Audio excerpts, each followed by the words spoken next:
Hey everybody, it's Informed the Confused. I'm Alan. And I'm Bobby. And we're back with more RWBY. Today we've got the last World of Remnant for Volume 3 on the Maidens. And then we have Volume 3, Chapter 10, Battle of Beacon. So. Yeah, I'm hoping this clarifies some of the how can you be half a maiden? Not so much. This is a less mechanical one. This is more this is basically an expanded retelling of the story of the Maidens. Oh, okay. More like if you were actually reading it in a book rather than pure just kind of giving you the Cliff Notes version of it. Oh. Yeah.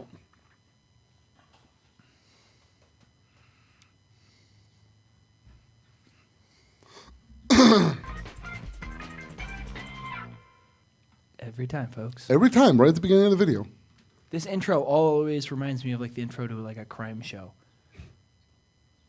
4 maidens. There should be audio, I think. Deep in the forests of Remnant, beside a great and mighty river, stood the small, fragile home of a cold, frail man. A lone wizard. Who looks like Hidden Ozpin. from the dangers and distractions of the world, the wizard seldom had visitors. But on this day, as he peered out his window, his gaze fell upon a young maiden. Calmly she sat beneath his tree, in a state of absolute tranquility. When the wizard demanded an explanation, the maiden simply replied, "My name is Winter. I am on a journey, and I am waiting for my sisters." With that, she closed her eyes and sat in silence.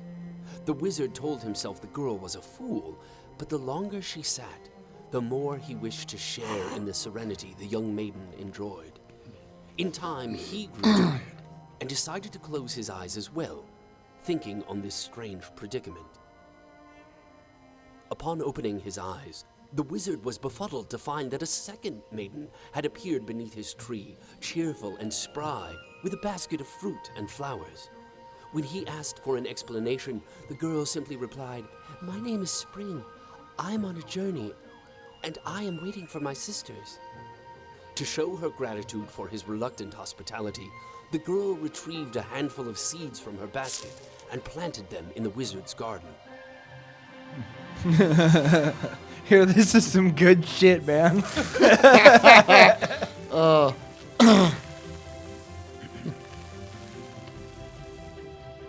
The old hermit could hardly believe his eyes as the maiden turned what was once a mere pile of dirt and manure into a beautiful garden from which life would surely blossom. It's likely he would have gazed for hours, were it not for the unfamiliar laughter he heard from beneath his tree. A young woman with a warm smile now stood beside the two maidens. The wizard begged her to introduce herself, to which she happily responded, "My name is Summer. I am on a journey, and I am waiting for my sister." Of course, thought the wizard. But another chirp of laughter left the old man perplexed. What in the world was so funny? As it turned out, it was him. The new arrival found the wizard's insistence on staying indoors so very amusing. Why choose to view the world through a small window when the door leading out to it was right at his side? It was a compelling argument, and after only a moment of brief hesitation, the wizard left his home and stepped outside. The warmth of the sun brought with it a surge of energy and life, and soon the wizard wasn't feeling much like himself anymore.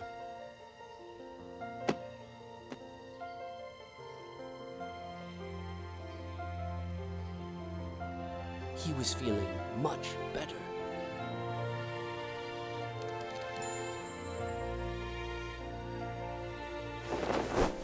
As the day drew to a close, the maidens and the wizard all settled down and prepared a feast. Winter set the table. Spring supplied the crops. Summer prepped the meal, and the wizard was the happiest he'd been in ages.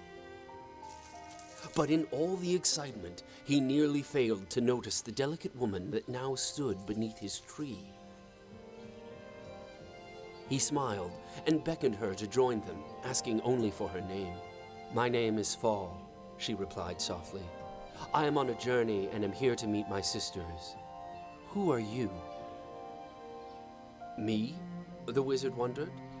"Well, I am but an old hermit.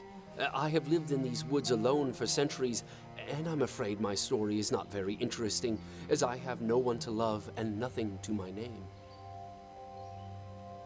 The eldest sister looked up at all that surrounded them. "But sir, do you not see? You have so much." It was true. With their help, it was now clear to see that the wizard had everything he could ever need. A harem? He was grateful. A harem that did all his landscaping? "Why me?" he asked. "Why did I was the four trying of you not to choose point to that open out, my but yeah. eyes, to share with me your gifts? Why am I so special?" Because you're the tastiest of all. The four sisters looked to one We've another. eaten everybody perplexed. else. You're the last one. Finally, the eldest spoke. All right, you've "I beg ruined your this now pardon, because sir, now but we I did can not only do see the these wizard things as Hugh for you Hefner. Because you were special. We do what we can for everyone because we are able." The old wizard was at a loss. I'm sorry, Never I in talked his over years that. had Can he you come rewind it across for like such 15 kindness. seconds? It was in that moment. Don't roll your eyes. that he I knew what it was should be important. done. All right. The wizard. Like, if anything, I think this story is probably... This is probably my favorite Remnant bit out of all of them. Just because this is such a Finally, the well-told eldest story. "I beg your pardon, sir, but we did not do these things for you because you were special. We do what we can for everyone Is that far enough back? because we are able." Okay. The old wizard was at a loss. Never in his years had he come across such kindness. It was in that moment that he knew what should be done. The wizard summoned his magic, every ounce he could muster, and bestowed it upon the sisters.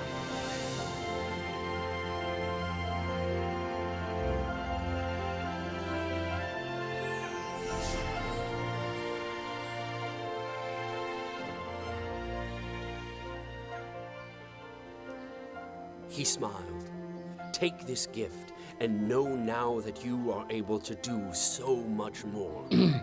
Now, armed with the elements, the very powers of nature, and the unimaginable magic of the wizard, the four maidens, winter, spring, summer, and fall, promised to carry onward with their journey, using their gifts to aid others, just as they had aided him. One by one, the sisters left. But before they did, they made one final promise. They promised to return each and every year to visit their dear friend.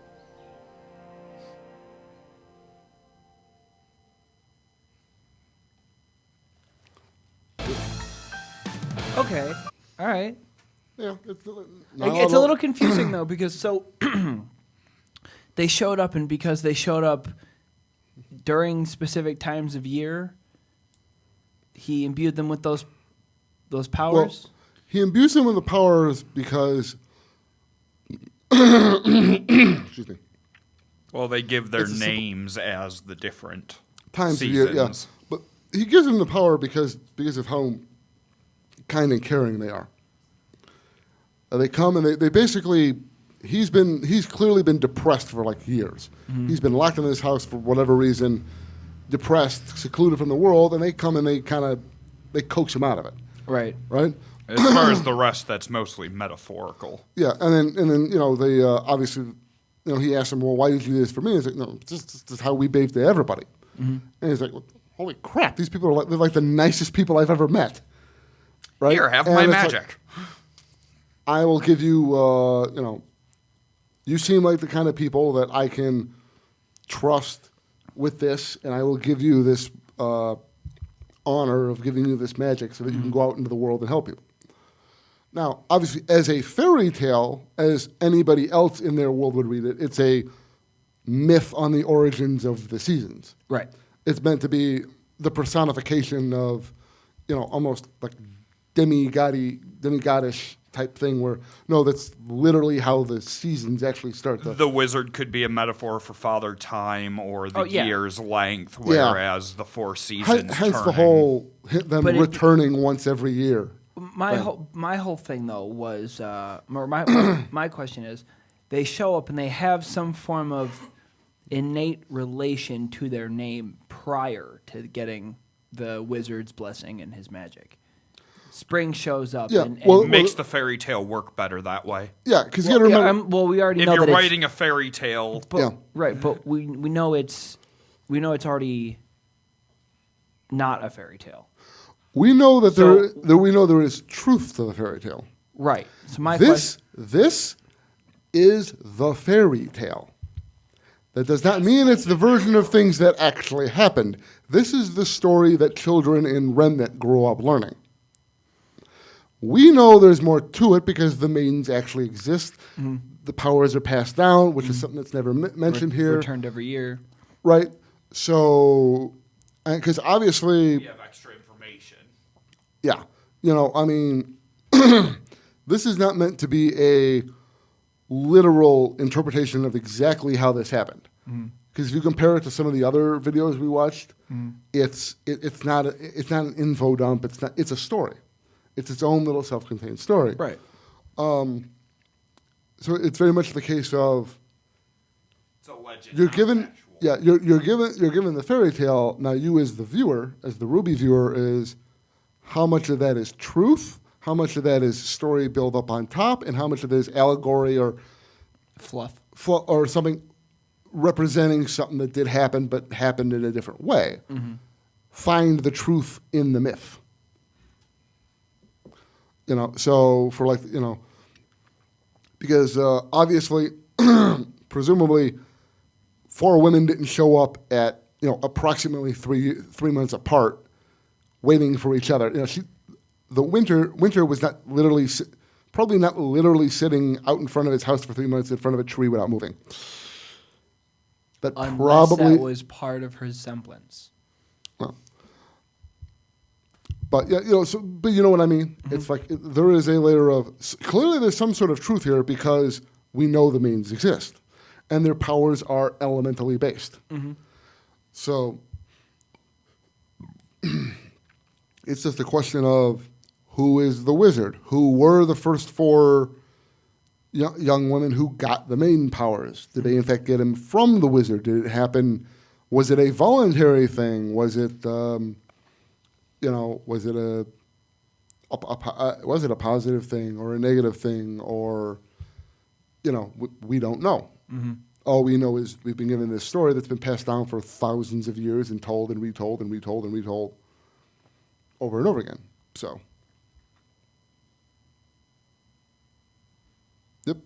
Which I like though. I like when we get, and there's more than one point where we get stuff like this in RWBY, where it's just little standalone stories that are relevant to the universe, where there's a reason we're hearing them. Right. But on their own, you can just listen to that, and it's like that. You could show that to a child as a actual fairy tale, and it's just it's a fun little story. Yeah. You could show a kid. It's entirely self-contained. About the seasons. Yeah.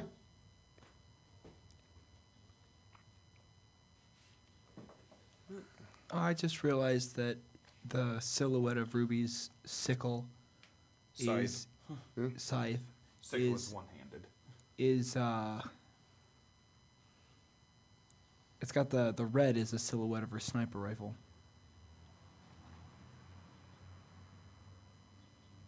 What do you mean?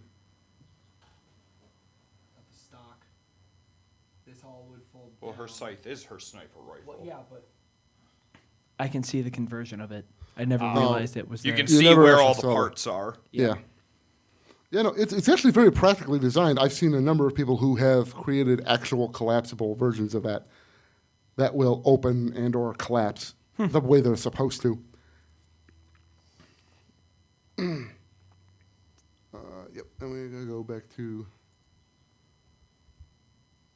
on with the episodes. Episode 10, Battle of Beacon.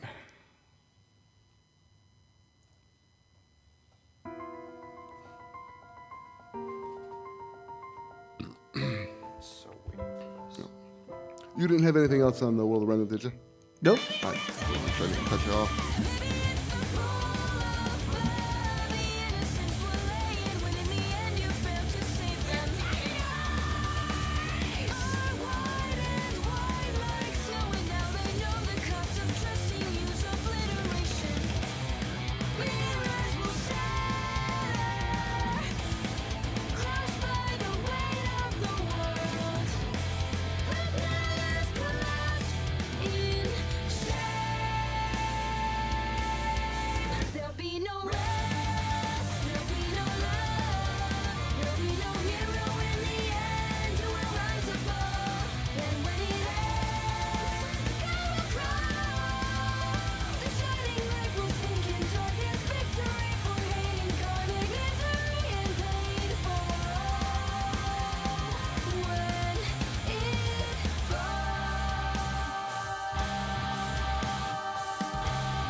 Why aren't their weapons out already?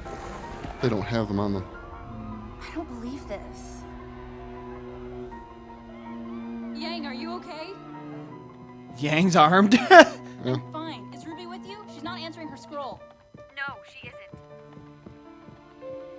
Yang, I'm sure she's fine. She's our leader. She can take care of herself. But I can beat our leader's ass. She's Right. still just a 15-year-old girl. And that's her big sister. Yeah. This can't be happening. Penny. I'm heading to the docks near the courtyard. The White Fang are releasing Grimm into the school. The White Fang is here? Yang! I gotta go. Be careful.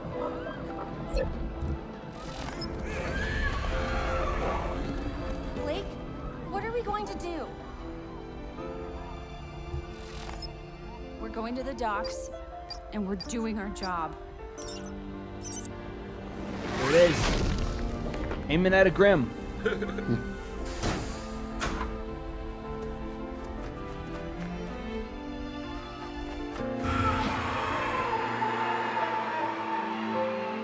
Warning, safety barriers failing. Someone's in shock. That really hit it home with me. The look on Ruby's face was always the most. Yeah, seeing her in 4 different frickin' pieces doesn't help either. Pyrrha! Pyrrha! That thing's going to break in! You gotta move!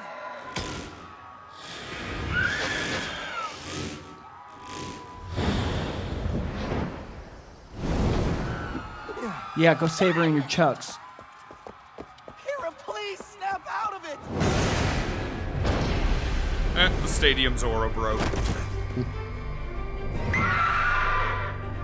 Here's Jean's moment. I knew he was gonna have one. Oh. Ruby, what up? Oh boy. Ruby? Weapon arc.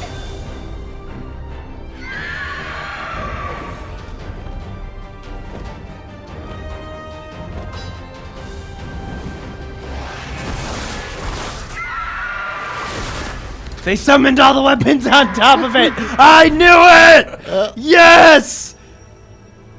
Because fuck you. That's why, you big ass pigeon. Oh God, that's epic. Been waiting. See, okay, this is a little less epic, guys. Stop posing. It was cool when they landed on it. Relax. I don't even know the guy in the Oh no, that's Noodle Chick. What up, Noodle Chick? And then Coco. You guys just showed up out of nowhere. I'll accept it though. This guy. Well, they were all in the stadium. You were Yeah. no. You don't get to be cool. You were a douche. I mean, rightfully so, but no, like, calm down.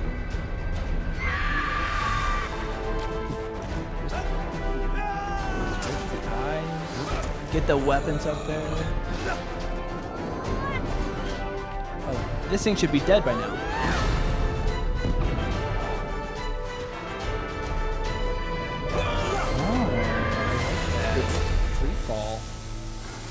That many huntsmen in one spot, that thing was doomed. Yeah. From the minute. Ruby,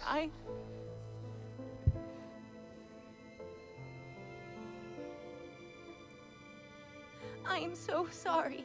Wow, this is intense. Me too. But it wasn't your He fault. accidentally ripped one of her classmates to pieces. Android or no, that's a traumatic thing. Whoever was on the microphone, Yeah. they're the ones that did this. And we have to make sure they don't take anyone else. I do like that they're all mature enough about it that they realize this wasn't her fault. This was, she was just as much a victim as Penny was in a way.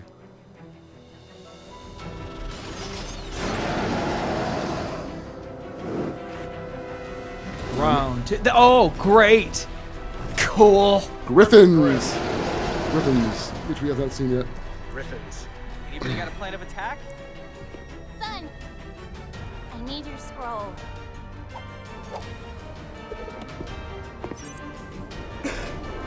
Okay. What? If everybody else can summon it onto something, why did you make yours go so far away?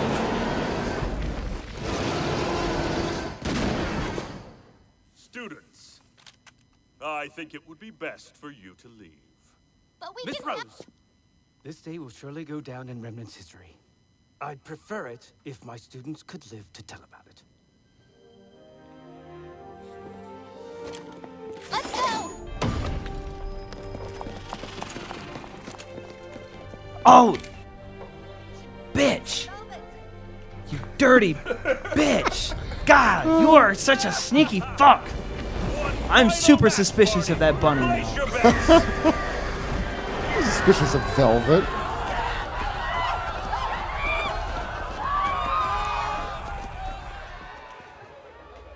They're like they move like sea turtles. They're not whales. They're like sky sea turtles.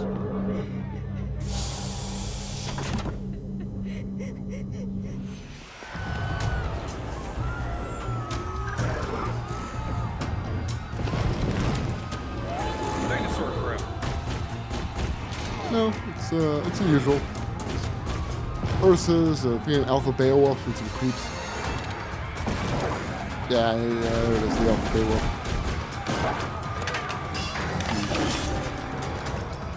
That looks like what Winter's Ice Summons looks like. It was that one. And it was submissive. Get him. Just get him.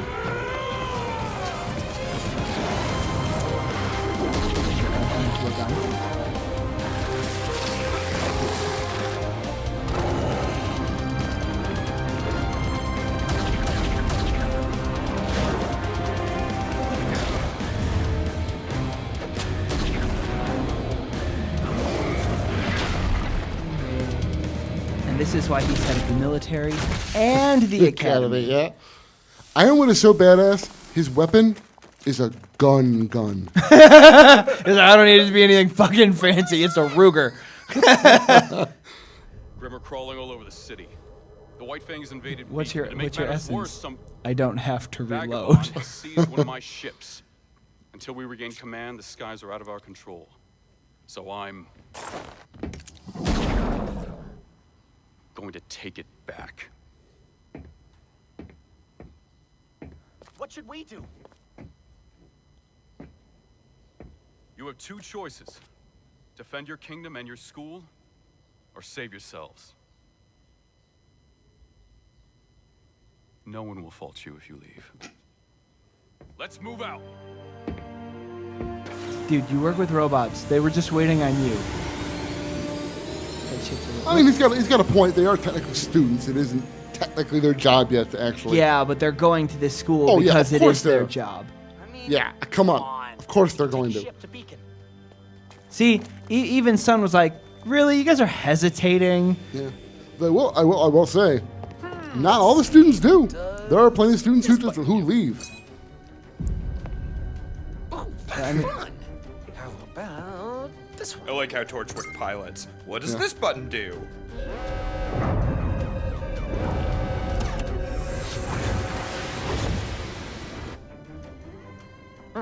All right. Nothing. Oh.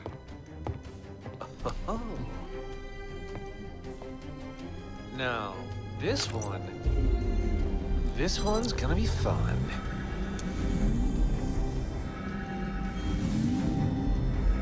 Is there supposed to be a gear and a paintbrush? What do you mean? That there's sigil. Who's sigil? I don't know. It looks like a gear and a paintbrush. Oh, a gear and a sword. What? Order 66. Basically, yeah. Checkmate. Look out! I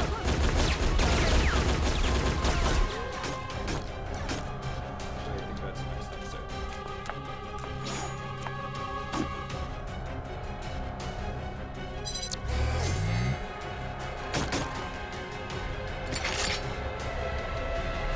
No!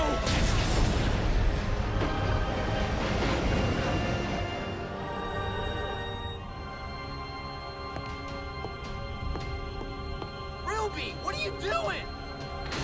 Being a huntress? Duh. Get him.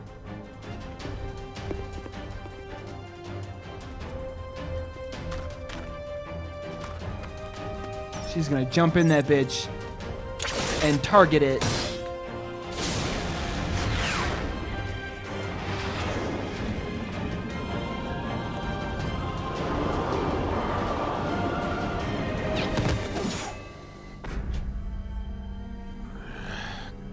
Go see what that is.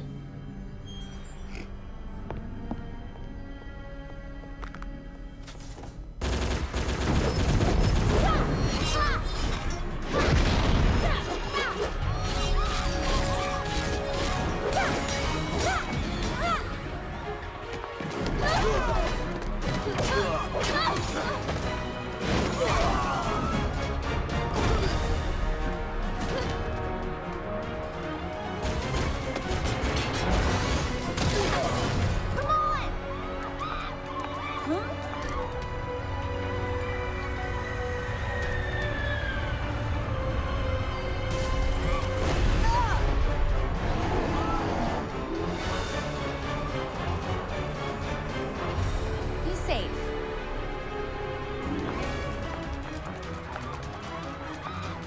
I like how her sheath is also a sword. Yeah.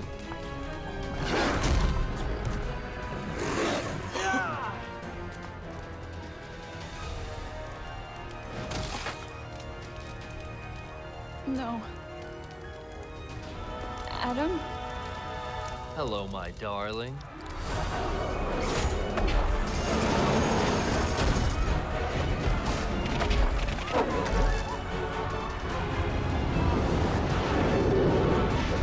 Way better than a montage. The shot? Yep. Way better. Beautiful. It's almost sad. It's horrendous. Focus on the Adlesian Knights. Oh, I'm getting all of it. Good. Continue the broadcast until the end. And do not miss what happens next.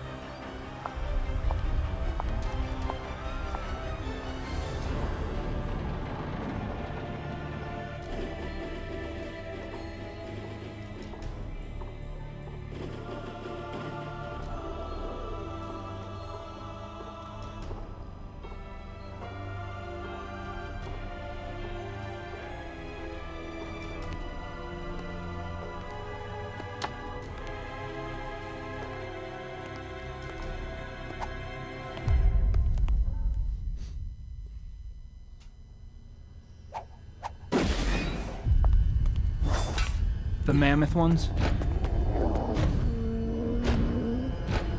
Giant snake. Giant mountain snake. Dragon. Dragon! Technically, I believe it's a giant wyvern. Wyvern, it doesn't have front legs. Yeah. You're right.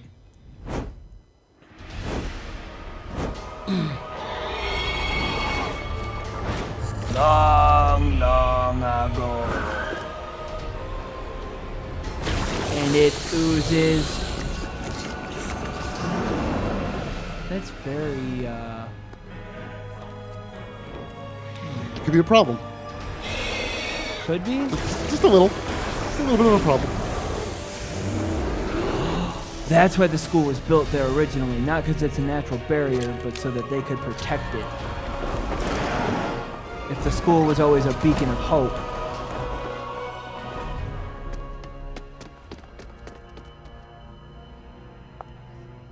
Where's she going? I'll go find out. You two stay here and keep fighting.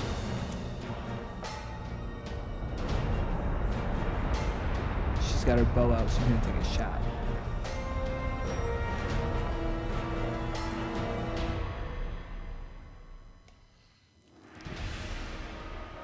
Yeah, the concept art calls it a grim dragon, but later on they refer to it as a wyvern.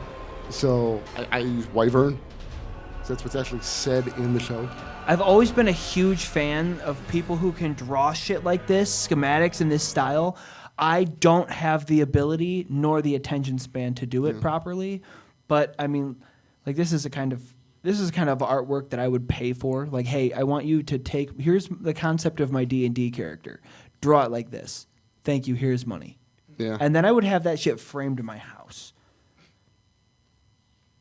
Oh yeah.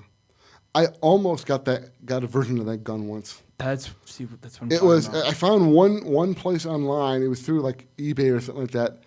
I had a Ironwood cosplay I used one year. Oh, dope. And I was gonna get that gun, but it was coming from Romania.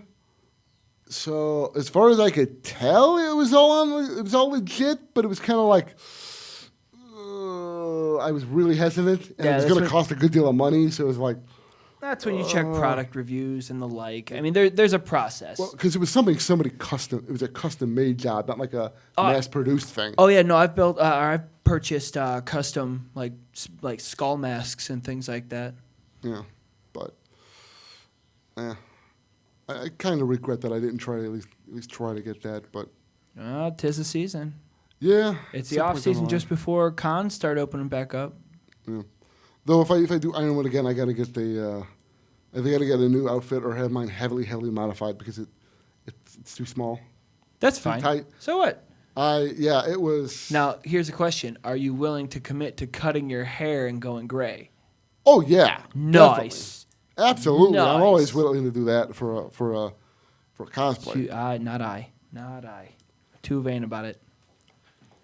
Yeah, I make certain to pick cosplays that allow me to keep my hair. Yeah, especially since I would rather cut my hair than wear a wig. I've tried wearing wigs before; they're uncomfortable. I would rather just alter my hair. Just commit. Yeah, that's fair. Just commit it's totally cool. The only time that issue comes up is if I'm going to do more than one cosplay at a con, and the one I'm going to do on the first day requires shorter hair than the second day. It's not like I can grow my hair out in 24 hours. So. Then you got to compromise somewhere, but you cut your hair and then you get your hair turned into extensions. Just put my own hair back on as a wig. Exactly. See. Yeah.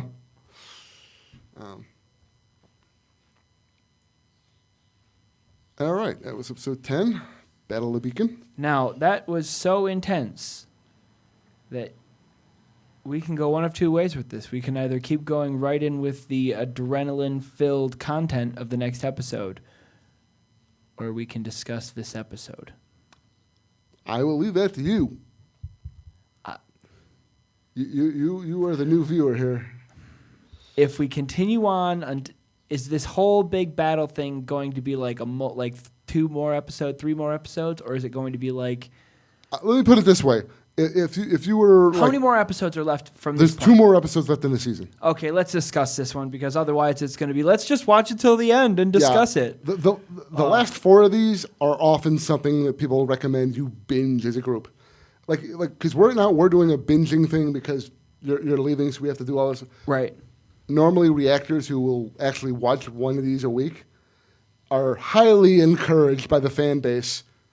Make sure you watch the last 4 and 3 in one sitting. You do not want to have to wait a week in between these. We did.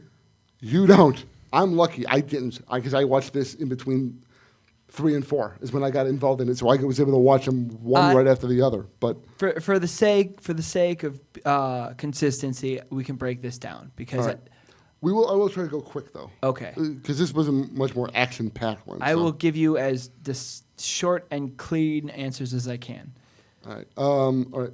First off, we picked up again in the stadium. Yep. Ruby, tragic look on her face. Pyrrha in shock. Something else I noticed: the more that Ruby herself seems distressed, it almost seemed like every time Ruby was distressed, they would cut scene to the Grimm getting more agitated. Almost like her in particular was having the strongest effect out of any individual there. Everybody else went, oh my God, that girl got cut in half. Whereas Ruby actually watched somebody who, despite the fact that some people might go, oh, no, wait, she was a robot. That was a friend. Ruby not only saw her friend get disemboweled, but she also knew that her alive alternative friend was disemboweled. Yeah. And other than Ironwood, Ruby's the only one in that room that knows that Penny has an aura. Yeah. That she has a soul. That if she's dead, she's dead. Yeah. Because once that soul is gone, once that aura dissipates, some part of me says that if they could take it and instill it in her to begin with, it has some kind of, this is where it goes back to when... Well, theoretically, because we don't know how she's built, theoretically it would depend on, number one, if her aura is something that has to be constantly powered on, meaning you can never turn the power off, or it's lost. Like the human brain. Right. Or is it something that just appeared when they turned her on and they still don't understand? Or is it something that can be stored?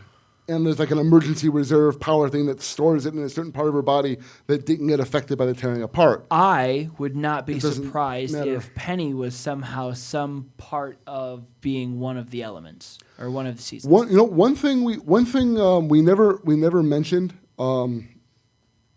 back when we were discussing, I don't think, that could be relevant here is, remember Penny said she wanted to stay at Beacon? Mm-hmm. And she said she had a plan on how to do that. There was she had some sort of plan on how to stay at Beacon. Could that possibly have some sort of... You think she faked it? You think, like, she faked her own death in this scenario? Not necessarily, maybe not. I mean, I guess, you wouldn't say fake her death, or she is a machine, so if there was some way to, like, download her real self into another thing... I am willing, like a copy I am or willing any to bet sort of that kind of robot thing. Somehow, because she looks like a real girl, and the way the maiden powers work is the last girl you lay your eyes on, right? So I'm willing to bet that somehow they did something where it's like, we know one of the maidens was dying. Hey, look at this girl. She looked at Penny and went, okay, I'm dead now. Penny being a robot, hi, I'm Penny, suddenly gains an aura because... It's just, it comes in tandem with becoming a maiden. Then, when she died, because she's a robot, she is clearly going to join somebody, which makes me think that either Pyrrha is going to gain 2 separate seasons, because they haven't said that that's not possible, or it's going to be something like right before she powered down, she like closed like off her vision and just like uploaded a vision of Ruby, or she like when her eyes opened wide, she was zooming in on Ruby or something. Yeah. I don't know. We don't know. At this point, it's the nature of what Penny is vague enough that it could really go either way. She could be dead, permanently dead, or there could be some way for them to bring her back, or she might even be completely dead. For all we know. We really don't know at this point. If we get past this and it ends up being the kind of thing where they just felt they wrote themselves in a corner with that really OP character and they just needed a reason to write her out, I would also accept that, because she is pretty OP to the point I really didn't feel a whole lot of connection to her, because it was, oh, hi, you want to be friends and you're God tier. I will say this.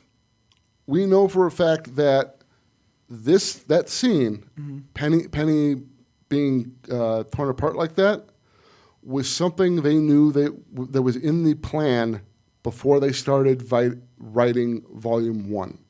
It was part of the original outline, narrative outline before they even started work on the trailers, I believe. Wow. So that has been an element of the story because they have a basic outline to the end of the narrative. Wow. There's a lot of room in the middle that they got to flesh out, but there were a lot of beats, a lot of stuff that's happened thus far, and there's stuff that still hasn't happened yet. There are things that happened in Volume 8 that we just watched, that we've been told these were things that were planned or, discussed way back even before Volume 1 because they are part of the overall overarching plan. It was definitely no mistake. When it comes to this, Penny's death was always inevitable. Yeah, this was always in the cards, narratively speaking. Which is another thing I love about this show is that it's well planned out. Unlike a lot of shows out there where they just kind of start with a basic concept and then just start going wherever with it, wherever it takes them. While there is stuff that changes, and they do listen to fan input, there are certain things that the fans will say. Like Neo was added due to fan art. Neo was added due to fan art. And I am still very much a fan of the fact that the fan base has influence in the show. Yeah. They might not. I don't necessarily like when fan bases start do it this way or else because I feel that that's at that point I don't want that fan base. No, they don't feel they're not held hostage to the fan base, but they certainly listen. Yeah. When if all the fans tend to have one common criticism that this is a thing, they will take that into consideration and like hot chocolate. Yeah. No, like I know there is Volume 5 had a lot of complaints. There were a lot of things people were upset about that happened in Volume 5 or were still going on in Volume 5.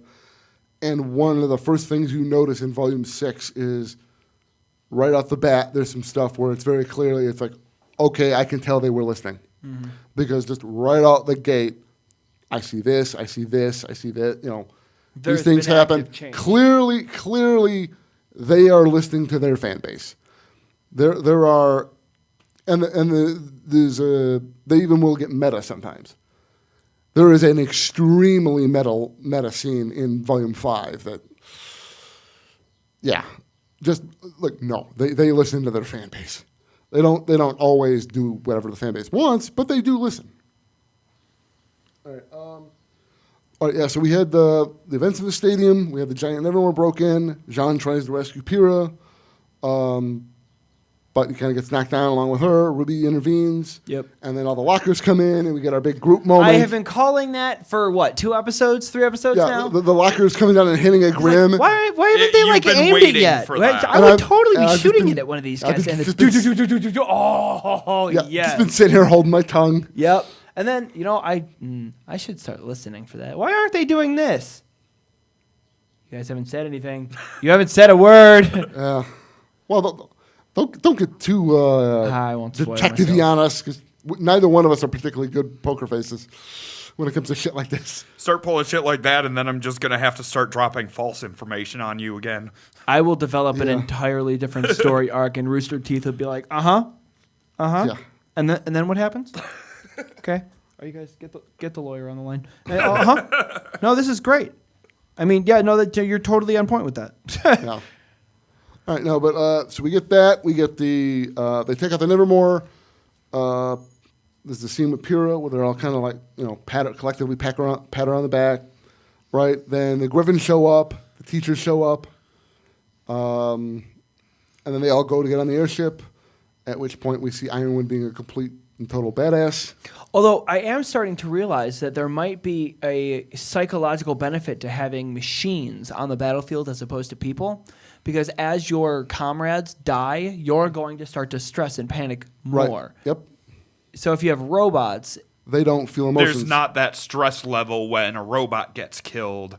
Right. And if you do in fact have a few humans on the battlefield who feel that stress, the Grim will be more attracted to them, leaving themselves prone to flanking. And that's the other benefit to the robots is they don't have the negative emotions that the Grim are attracted to. Yep. Mm-hmm. There is a reason they use them.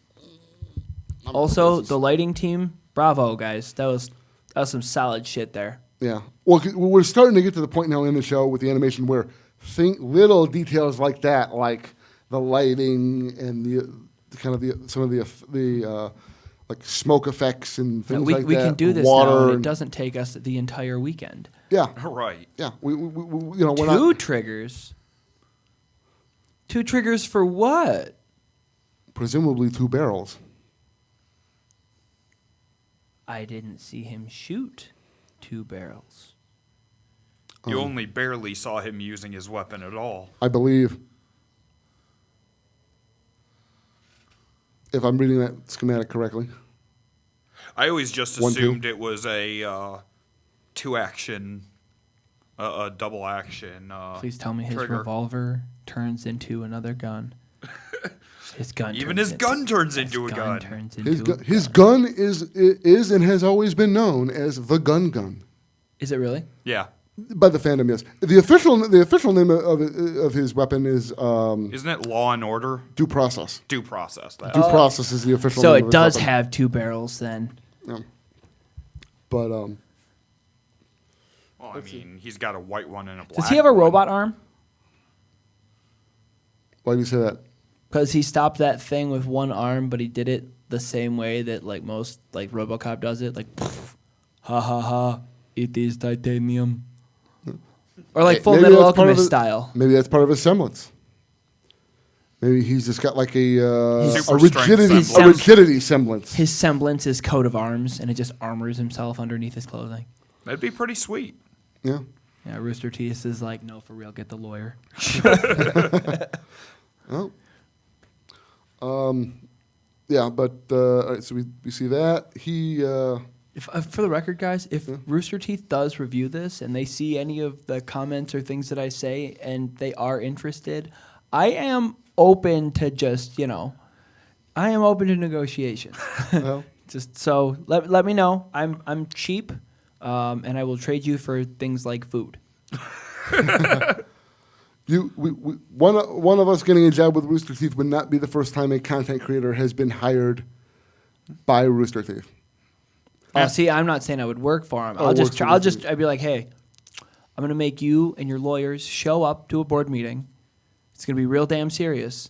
You're gonna write something on some piece of paper, slide it across. I'm gonna take it, shake my head, write something down, pass it back, and when their lawyers look at it, it's gonna say Snickers.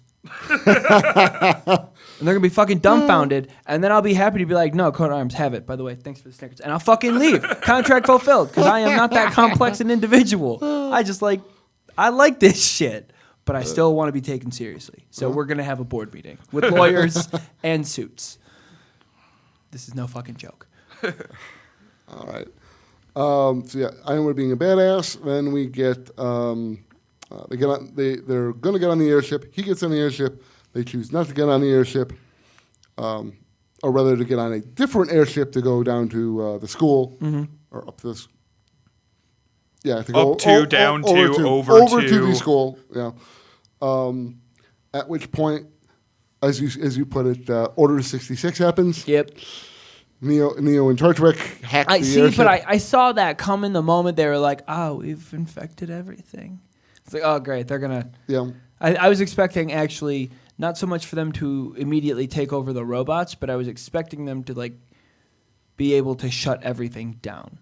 Like the moment people are like, oh no, let's call for help, just like they did. Deactivate it all. Those were deactivated. Yeah. But then the moment the power activated doors, those were deactivated, little red things. So I was expecting it to like rats in a trap, and you've just introduced a bunch of Grimm. The fact that they turned around and were just immediately like, okay, get them. Yeah. I figured they would go after just Huntsman, not everyone. Well, everyone.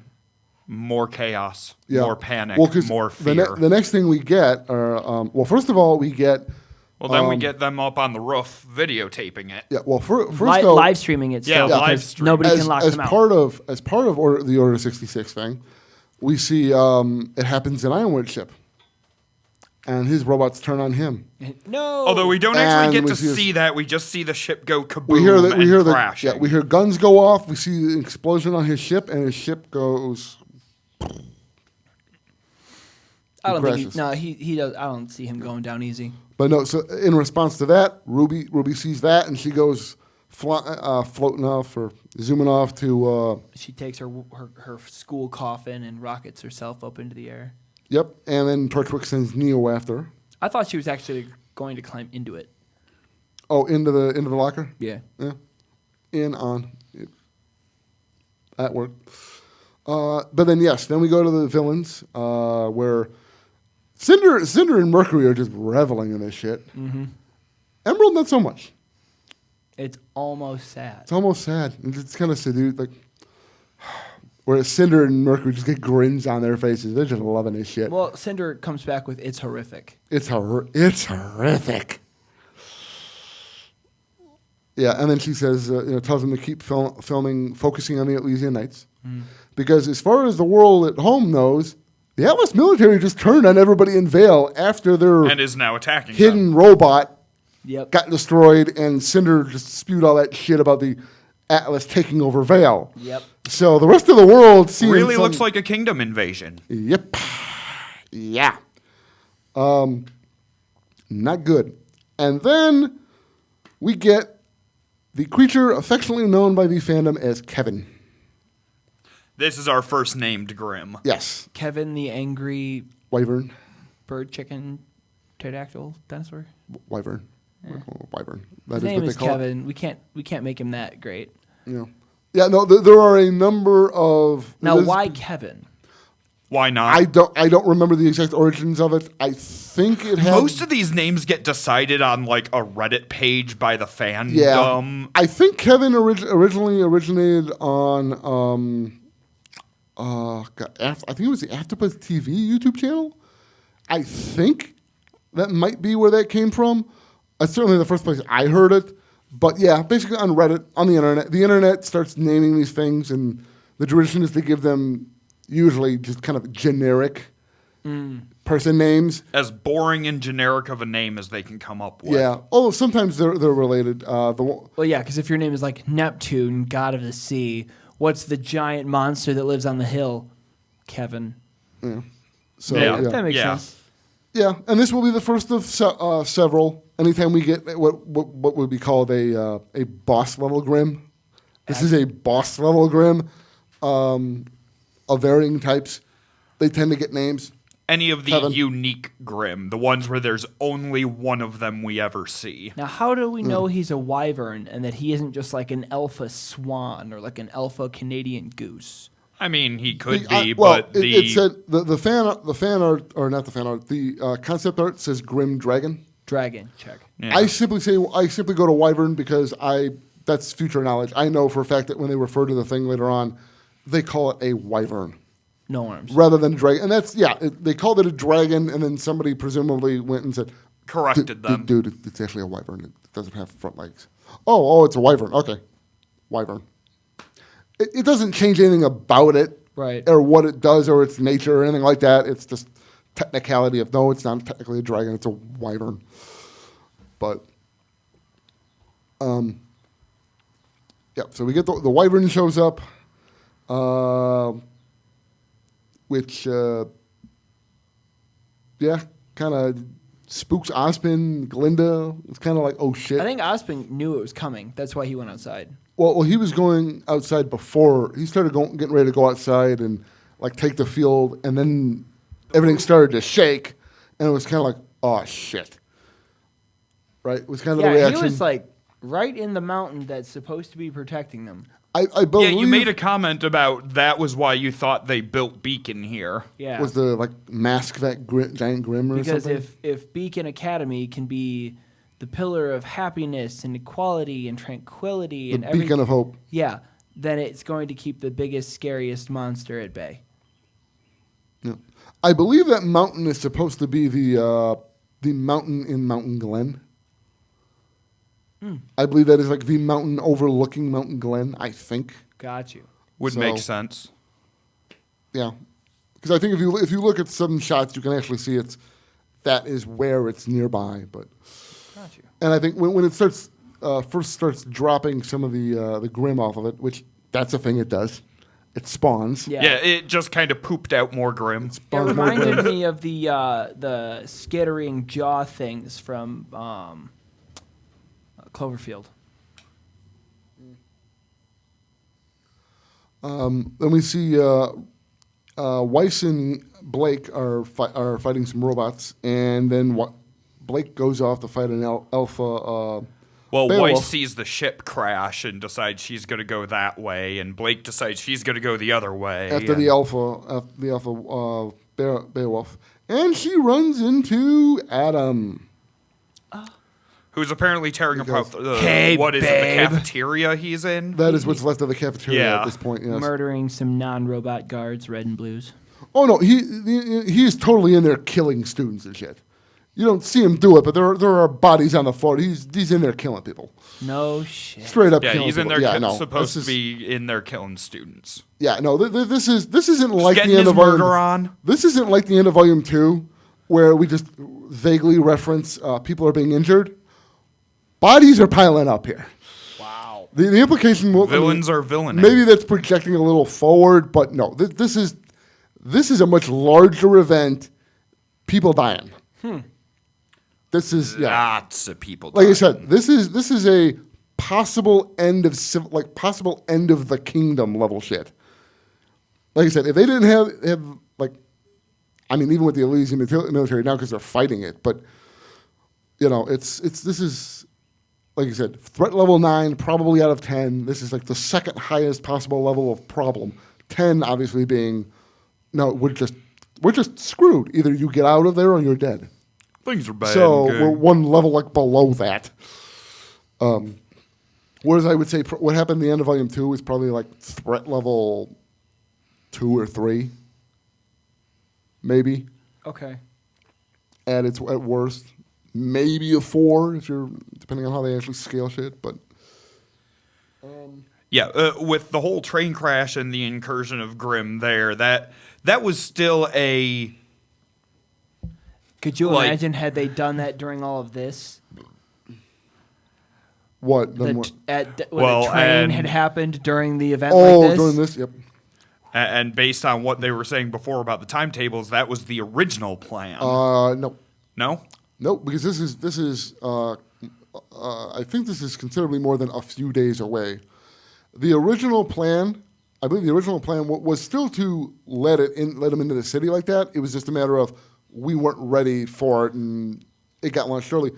Because in her speech, Cinder talks about that the idea of him having Pura do what she did, the penny could be for covering up or helping deal with the fact that Osmond looks bad because he let all those Grimm invade the streets. And also, remember what happened after those Grimm invaded the streets.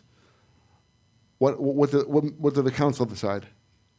That the other dude was, you're not in charge of security. That Ironwood would be in charge of security, and that the more of the military would. So and clearly the military was part of their plan here. Yep. They lured in the military and they turned it on the kingdom, which is both, gives them more forces and makes it look like Atlas is declaring war on Vale. Yep.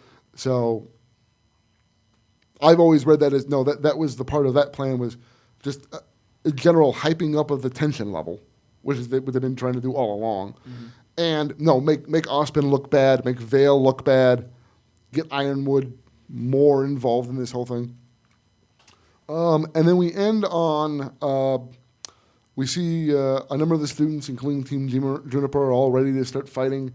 And then Pyrrha sees Ospen over at the base of the tower. Mm-hmm.